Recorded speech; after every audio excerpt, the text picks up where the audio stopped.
there is no universal age of consent, if you look throughout history. It is thus no surprise that no critic of Islam or Muhammad brought up the Aisha's age until the 20th century. So you don't see anybody criticize the Prophet for marrying Aisha and marrying a 9-year-old until relatively recently. The reason why we don't see this issue brought up is because marrying girls considered underage today was completely commonplace in the pre-modern world. Under Roman law, the earliest permitted age for marriage was 12. And in the heyday of the Roman Empire, let's say 2nd century Common Era, by 14, a girl was considered an adult whose primary purpose was marriage. In many pre-modern law codes, such as Hebrew biblical law and Salic Frankish law, marriage age was not a question at all.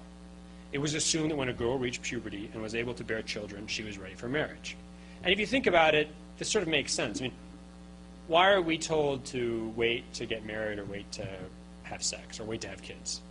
Well, you have to go to high school and you have to go to college and you have to get a job and you have to have all these things you're supposed to do. Well, these people didn't have any of that to do, right? If you live in the middle of the desert, there's literally nothing to do. I don't know if anyone's ever been into the desert. It's extremely boring. Extremely boring. There's not even anything to look at, okay? There's no medical school. There's no law school. But, I mean, the second you start entering this period of your life, if you don't have anything else to do, why not do that stuff? I mean, so I think it's very important to remember that a lot of the ideas we have about appropriateness for the idea of appropriate sexual activity or appropriate age for marriage doesn't really, it's tied to our understanding of what people are supposed to do with their lives. As a result, historically, marriage ages tended to be very young in the pre-modern period.